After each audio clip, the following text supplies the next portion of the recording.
Welcome to Bridging the Gap. This is the show where we bridge the gap between casual and meta play. I'm Spencer. I'm James. Today we're going to look at some reasons as to why a casual player should start to look towards the meta route, and if not complete meta, at least be more competitive at their local venue. James, you and I can both probably remember when we started to switch from casual and go right into meta. Mm-hmm. If you're at that point right now, with everything out there available to purchase, what are some stuff that if you were jumping into meta play right now, you say people should look to acquire? Maybe not full of purchasing, maybe trading, maybe mugging Asian men. I give a couple options because the first one is beating the horse to death and it's kind of high up there in price. But Iron Pharaoh, definitely a piece you should get. He's going to reign up top until they cycle him in a couple of years, year and a half, whatever. But if you're looking, price range is not Iron Pharaoh. There are several other options you can go to. There are Shatter Stars who are I think they're commons actually. I don't even know. Shatter Stars. There's Proxima Midnight who's just a super rare, but she's a $10 super rare.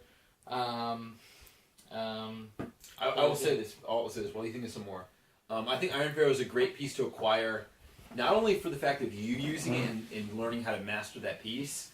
If you have friends that are also interested in the price point, if you just want to get one for a group, especially to train against, because like you said, it's definitely at the top level right now.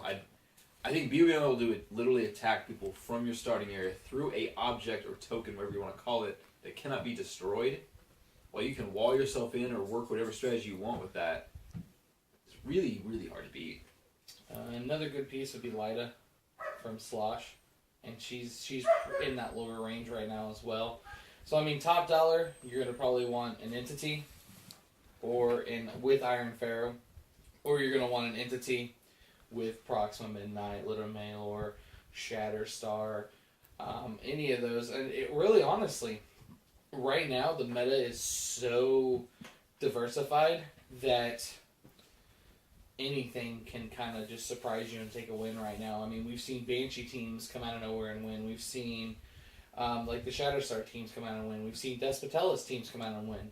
So right now, as a casual player, it is one of the better times to get into meta because it's not, hey, this is the team and everybody builds this team and I have to build this team or I'm going to lose. Right now it's like, hey, I can play with stuff that's kind of fun and still shock people because there's times I see people, I'm like, why are they playing that? That's stupid. And then they play me and I'm like, whoa, that made me think. So, I mean, for you, Spencer, what's something that you would... A couple things to answer some of your points. I think while James says the meta is diverse and really open, unfortunately it does start at the top with entities. It really does. I mean, if I roll in with, say, someone I'm trying to catch someone off guard with, something unknown, something new, if I have an entity with that, it increases my chance of success greatly. Now, on entities themselves, quick thing, if you're going to get one you're going to use. Don't go out and get Predator, for example, when you're not going to end up using her. Like, if you get Predator, you're building a team to use Predator, because these things are, well, it's varying right now. They're all over $100 for the most part. I know this guy's hitting around 90, and this one, a great one for newer players probably is Black Hand. He's actually a super rare, not a chase. He's, I think, hitting around that $40 area, so maybe you want to go with Black Hand and build a team that really works him up well. Because like I said, $100, I mean, that's expensive. You don't want to buy an Ion and never use Ion. So I think just any casual player, just because you want to jump into meta and you have money doesn't mean you should blow the money.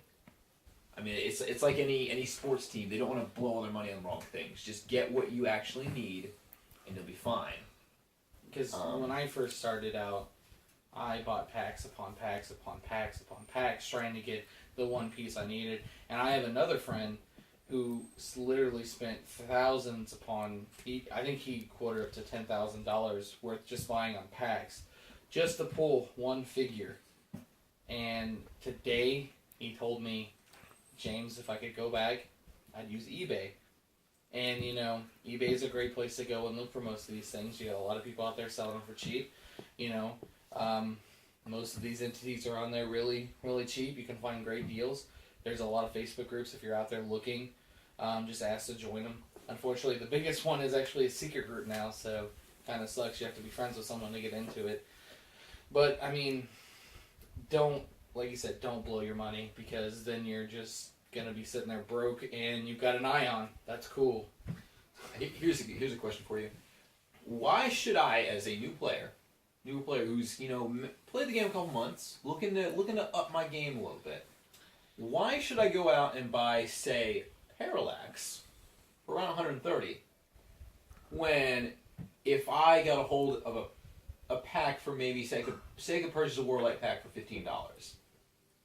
Well, So what would be your advice over me buying maybe 3 Warlight packs? Okay, so I've invested 45 at that point over the initial 130. it just depends on your luck because you could spend $45 and pull Parallax. You could spend $20 and pull Parallax. You can get handed a free booster and pull a Parallax. I mean, What I'm trying to say here is booster packs always look great, and that's why they sell them at that price. They sell them at an impulse buy, so you go, there's a chase in that pack. I'm going to get it. I'm going to pull that chase. And you open your pack and you pull a 5th Hanu. And then you're like, well, crap. But there's another pack, and that pack will have the chase. So I open that pack. So what we're saying is the first step in meta play is really managing your money. It really has nothing to do with HeroClix. It's just smartly acquiring pieces you can see that maybe you can find a way to take them from A and get them to point B. I mean, I have a friend, he buys his curse sets online, and then he buys his super rares for what he needs, and if he wins packs, he wins packs. I mean, if you're going to look at it from another game perspective, there's a game called Magic the Gathering, probably the #1 game in America right now. A lot of the pros and a lot of the good players that I know, they don't spend money on packs. They actually they win them in price support. They get store credit. If your venue does store credit, do it. It's great. Because then you're like, hey, I've won 4 tournaments. I'm going to use the store credit to buy this single I need. Or I can go blow it on packs now. Because guess what? Those packs only cost you a tournament entry to win, which you also got something else for. Yeah. So, yes, spending the 130 on Parallax, that's a lot of money. But you could end up spending $500 just to pull a Parallax. And I've seen people do it. So I'll give you a real life story. You opened a case of Deadpool with me, Yes. and We actually opened a case and a half. I opened. I actually opened a case. I probably opened a case by myself as well, Deadpool, and then when you count random pack versus a random tournament, probably I'm up to close to 3 cases at this point. I would venture to say. You saw me buying one Deadpool, 3 cases. Mm-hmm. I got lucky. And I got zombies like crazy. I got 1 in my case. I got 1 in about that case I said I opened by myself. I got 1. And then just through random packs, I got lucky and got 4. I'm only missing 1 from Deadpool. Hate me if you want to. But what I realized towards the end of buying Deadpool was that I was buying a ton of packs. And what I want to stress here before I go any further is that we're not saying stop buying packs from your venue. That's not what we're saying at all. Because if you don't have a venue, what we're telling you right now means nothing. Because you won't have a place to play. You won't have a place to test your meta ideas. You won't have a place to become a better player. Venues are #1 in this, and we're lucky to have a lot of venues in the area that support us, so we're going to in turn support them. So I never tell people not to buy packs. What I say is that smartly purchase them. Is what I'm saying. Now, if what I say next offends some venues who might be watching my show, I don't want. I mean all the right things. What I'm saying is that there's a lot of threads out there now where they believe that certain things are pulled in different packs and certain things are pulled in other packs. Maybe go that route. See if it's actually true. But if there's a leading thread that says a lot of chases come out of these packs and a lot of the high value figures and a lot of the better figures come out of these packs, I'm not going to tell anyone not to buy those over the other ones. And also scout. If you're at your venue and your friends are buying packs off Watch wins, what they're pulling. see what they're pulling. If you notice 1 super rare has been pulled out of 6 packs, you might want to buy those other 4 packs because there's probably a good chance that there's a chase and maybe 3 super rares in there. Who knows? Every set now is usually coming with 3 super rares in a brick and then a prime, and the other brick is in a case, and then the other brick in that case is come with 3 super rares and a chase. Mm-hmm. Sometimes 2 super rares in there. So like James says, if you see 6 packs open, you see 4 on the shelf, and you're thinking, well, the chance of me pulling a chase is now gone from 1 in 10 to 1 in 4. Go support your venue, purchase however many of those 4 you want, or do what I do. Luckily, the venue, one of the venues I like to do this at is that it's a pretty open area, and so I can see what everyone's pulling if they're playing. And I'll go up there and kind of stand by the packs and I'll watch and I'll see, oh, no supers been open yet. I'll go one and open it really quick. And if I see nothing in there, I see, well, I'm gonna have to buy another pack, but there's 3 on that shelf. And in the 3 on the shelf, I know there's 2 super rares. So my chance of pulling something good has gone up, even though I'll have to spend a little more money. And the whole point of this, like we said, circling all the way back around, is that the first step of going to meta is smartly managing your money. Because we actually have a friend right now who's selling almost all his clicks. Because he was literally, on start. Yeah, he bought it. He didn't know how to 3 stop. cases of Guardians of the Galaxy. in addition to a lot of Deadpool, a lot of Slosh, plays so many Warlight tournaments, it's not even funny. And he was playing in expensive Warlight tournaments. Yeah, for our area. For our area, we have different prices, and he was playing in the most expensive one, bringing multiple. And then the people other and ones, paying which for them. are in themselves expensive. Yeah. So I mean, if you have the money to do that, great. But I know I don't. I don't either. When I was in high school playing this game, 2004, I spent an entire paycheck on Mutant Mayhem packs. I pulled one unique, which it was a chase. I pulled one unique. It was $270 I spent and got one unique. Who do you So, pull? Zorn. It wasn't even a good one. No, So- Zorn's Ultimates. Huh? Zorn's Ultimates. Oh, well, I guess it was Ultimates then. Let's say During that time. Mutant Mayhem had that sweet So looking skull. it's just solidifying what he's saying here is, yeah, buy packs from your venue. I don't want to be the guy that's like, hey, buy everything on eBay. Buy some stuff on eBay. The way I am, I buy a case of the set from my venue or wherever I'm playing these days. And then if I don't get everything I need, then I go online and I start looking because that's the easiest way to get it at this point. And that just happens. Because, I was one of these guys that I hated people who bought all the good stuff. But I wasn't a meta player then. I was a casual player. And you may be in that same boat right now where you're like, man, this guy just goes and he keeps buying all these stuff and he just keeps beating me with all these stuff. Take a note from his book. What is he doing? He's buying good pieces. Ask him, how is he getting all these figures? Because if he says, oh, well, I can just purchase them on eBay because I can afford it, then go, okay, well, forget that. I can't do that. So then go learn from other people. But if he says, hey, here's how I do it. A lot of people, like me and James, we probably have access to some of the better collections at our venue, and we don't do that. We don't mean that in a way to brag. We're just saying we've smartly acquired probably two of the best collections in the area. But if anyone asks me how I get these figures, I say, sometimes I got lucky. Other times I'm just smart about what I get. And with him, he pulled 6 zombies from Deadpool. I pulled 1, yet I still have all 8 because I traded for them. He smartly traded. And I traded in stuff for my favor because people wanted these at the same time, and I was trading these for 4 zombies. Guess what? These aren't worth 4 zombies anymore. So and guess what? I still have this. So, and that's what it is. And then HeroClix. Right with that point about trading, I'm going to jump into the number 2 thing about metagaming. If you're in this game because you're a comic book fan, if you grew up loving the Fantastic Four, or loving Green Lantern, or adoring Superman, or wishing you could be Batman, I have harsh news for you. You won't make it in the meta if you continue with that mindset. Because when you get into the meta, it becomes a game. It becomes a game where you occasionally can field your favorite superheroes. It's not a superhero game where you can occasionally be competitive. It's a competitive game where you can occasionally field your favorite characters. And I think right now there's only 2 people in the meta that have a well-known name, Bullseye and Banshee. Yeah. It goes really the only 2, and Banshee's only well-known because of First Class. If you read X-Men, really. Yeah, read X-Men or watch the First Class movie. And Bullseye, if you're a Thunderbolts fan or Daredevil fan. And he's been around forever. The costume's that's still not Superman, still not Batman, still not Iron Man. No, So Iron Pharaoh is not Iron Man. Look at the back of his card. His name says unknown. It's not Tony Stark. I think it's a great point there is that, some of the people, like Despotellus, if you don't hardcore read Green Lantern, you have no idea who that guy is. Mm-hmm. If you don't hardcore read Lyda Malor, where did that, I don't even know where the story came from. I don't even know who the Servants of Darkness are. Yeah. And I don't even know what the darkness is. I'm assuming it's Dark Side. I don't know. I'm going to assume.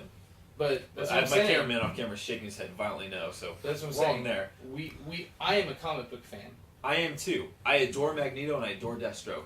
I can never field a competitive Deathstroke team. I can never field a competitive Magneto team because the game won't allow it. And while I'm saddened by that, it also means that, hey, maybe I get to learn about these new characters, but it becomes a game where I can just learn different strategies to play this game. And when I wanted to chill back and play Magneto and Deathstroke, I can do that as much as I want, right? Like, I mean, Yeah, because there's eventually you're going to play a high enough point game where you can throw Magneto on yeah. and still have competitive pieces on there to play. And so, I mean, if you want to play that way, you want to play with the comic book people, that's great. Not going to stop you. Just don't get mad when you're losing to people who are playing a meta game, and you can't stop that at venues. There's going to be that one guy who's going to bring his A game every week because he loves to win. And he's either didn't start with the idea of it being a superhero game, or he's already shaken off that quicker than you have. And that brings to point number 3. I don't know if you had anything to say on point 2, jump in after I say this. Point 3 is when you're starting out learning to play competitive or meta, learn, do not hate. Learn from players, do not hate players. Because I did the same thing. I had a good friend of mine who's sitting right next to me. He got into meta a little before I did. He was pulling some tricks that I just had no idea, and I went home and was like, man, I mean, forget this, selling all my clicks, getting rid of this, because these ideas were so phantom to me, and I was just like, oh, he cheated the whole game, and he pulled rules I didn't know about, and it's not at all. Then I started to learn from him, and now we're always neck and neck. Like, you know, we're there, and we've gotten other players almost on our level really quickly because they instead of hating us, they've learned from us. And to add to point 3, if you're trying to get in the metagame, you need a mentor. You need a guy who is willing to be like, hey, I see your potential. I see that you have the drive. You want to be better at this game. Let me help you. Guess what? You're gonna bounce ideas off. Yeah.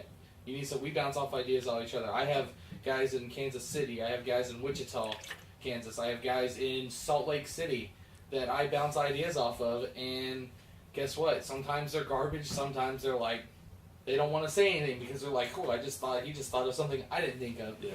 And that's what you need. You need people who are better than you, that you view as better than you. And you need people that are not as good as you, because guess what? This guy, whenever I was mentoring him, I guess that's what we could say it because I was a little bit farther than him, he was blowing me out of the water with some of his ideas, and I'd be like, man, I didn't think of that. I feel stupid. And you know, and then unfortunately, like, right when I thought, oh, well, I'm his mentor now, like, he blew me out of the water. And you know, we had a saying the whole time when I'd be like, hey man, don't be mad about last night. He'd be like, iron sharpens iron. And that's what you need. You need someone that you can talk to, that guess what, they may stomp you every game you play, but as long as you learn something in that game, then you're going to be good.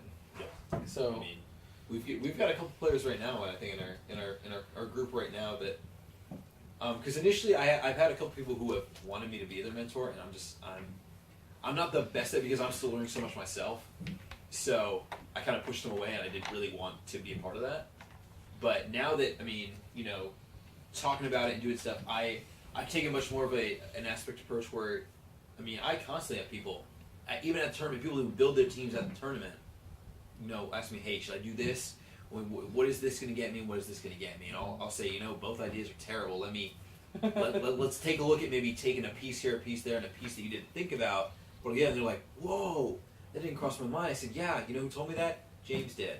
And they're like, what, you mean James, the guy that wins all the time? I'm like, yeah, you got to talk to him. I mean, a lot of the better players in the venue, they're not the a-holes you assume them to be. this isn't Magic the Gathering. They're the a-holes you always assume them to be because you're not beating them. You never thought to go, oh, could he teach me something? Could he tell me something?